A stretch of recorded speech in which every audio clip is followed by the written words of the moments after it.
एक बार की बात है, एक गांव में बड़ा ही आलसी लड़का आर्यन रहता था। जब भी उसके माता पिता आर्यन को आवाज देते थे, लेकिन आर्यन कभी नहीं सुनता था, ना ही किसी बात का जवाब देता था। आर्यन के माता पिता किसान थे, तो वो सुबह जल्दी उठ जाते थे, लेकिन आर्यन 10 बजे तक सोता ही रहता। तभी उसकी माँ ने उसको आवाज दी, उठ जा बेटा, देख सूरज सर पे चढ़ आया है, कब तक सोता रहेगा। लेकिन आर्यन ने कोई जवाब नहीं दिया। उसने चादर को अपने मुंह से ढक लिया और फिर वह सो गया। कुछ देर बाद उसे खाने की खुशबू आने लगी। जैसे ही दाल में तड़का लगा, उसे जोर से भूख लगने लगी। आर्यन उठकर सीधे माँ के पास चला गया रसोई में। माँ, तुमने खाने में क्या बनाया है? तभी उसकी माँ आर्यन के सामने देख के बोलती है, पहले जाकर नहा ले, फिर आकर खाना खा लेना। आर्यन की माँ ने आर्यन के लिए दाल चावल बनाया था, जो कि आर्यन को बहुत पसंद थे। वह जल्दी से आंगन में गया और हैंडपंप से बाल्टी भरने लगा। तभी याद आया कि उसने तो दांत मांजे ही नहीं है। उसने फटाफट मंजन लेकर दांतों में रगड़ लिया। जल्दी से नहा धोकर कपड़े पहनकर रसोई में पहुंच गया। तब तक खाना भी तैयार हो चुका था। माँ ने खाना परोस दिया। खाना बहुत ही स्वादिष्ट बना था। आर्यन ने भर पेट खाना खाया।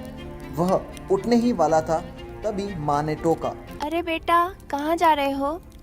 माँ, लगता है खाना कुछ ज्यादा ही खा लिया। बहुत तेज नींद आ रही है माँ, मैं तो जा रहा हूँ सोने के लिए। है भगवान, अभी 1 घंटे पहले सोकर उठा है। तुझे बस सारा दिन यही है। उठो, खाओ और सो जाओ। तुझे पता है तेरे पिता खेत में कितनी मेहनत करते हैं, तब जाके हमें 2 वक्त की रोटी मिलती है। कुछ नहीं तो जाकर उनकी मदद ही कर दे। उनके लिए खाना ले जा, मैं अभी तैयार कर रही हूँ। जब माँ ने आर्यन को खाना लेके जाने के लिए बोला, तो आर्यन बहुत उदास हो गया। तभी आर्यन ने अपना दिमाग लगाया और अपनी माँ से कहा, माँ, तुम्हें पता है, इतनी धूप में मैं पहले एक बार खाना देने गया था पिताजी को, और फिर मैं बीमार पड़ गया था। तुम ही चली जाओ ना, मैं तो सोने जा रहा हूँ माँ। ये सुनकर माया को बहुत गुस्सा आया। इससे पहले वह कुछ कहती, आर्यन तेजी से अपने कमरे में चला गया और वहां जाके सो गया। माया खाना लेकर खेत पहुंच जाती है। माया जब खेत में आई तो देखा कि आर्यन पिताजी बहुत ही मेहनत कर रहे और खेत जोत रहे हैं। तभी माया वहां जाके उनसे कहती है, सुनो जी, पहले खाना खा लीजिए। आर्यन के पिताजी ने सुमित्रा से कहा, अरे तुम इतनी धूप में क्यों परेशान होती हो? आर्यन के हाथ खाना भेज देती। तभी माया आर्यन के पिताजी को थोड़ा सा परेशान दिखते हुए दिखी और बोली, हमारे तो भाग्य फूट गए हैं। ऐसा आलसी बेटा मिला है, बस खाता है और सो जाता है। भगवान, जाने ना जाने इस लड़के का क्या होगा।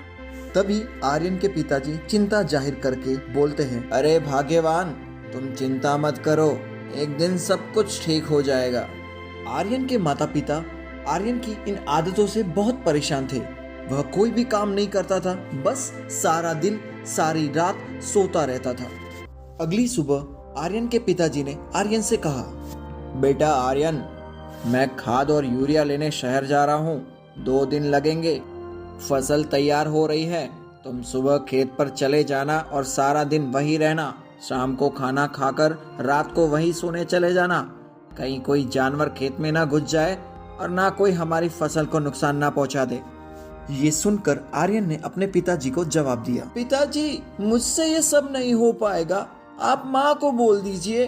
तभी आर्यन के पिताजी आर्यन पे आग बबूला हो जाते और कहते, नालायक, खेत की देखभाल आदमियों का काम होता है। अगर मुझे पता चला कि तू खेत पर नहीं गया और फसल का नुकसान हो गया, तब तेरी खैर नहीं। तभी आर्यन डर गया और पिताजी वहां से जाने के बाद आर्यन माँ से बोला, माँ, सुबह जगा देना, नहीं तो पिताजी मुझे छोड़ेंगे नहीं। दूसरे ही दिन माया ने आर्यन को सुबह 4 बजे जगा दिया। वह वहां हाथ में फावड़ा लेकर खेत में पहुंच गया। वहां जाकर उसने देखा कि चारों तरफ ठंडी हवा चल रही थी। वह एक पेड़ के नीचे बैठ गया। तभी उसे हल्की हल्की रोशनी नजर आई।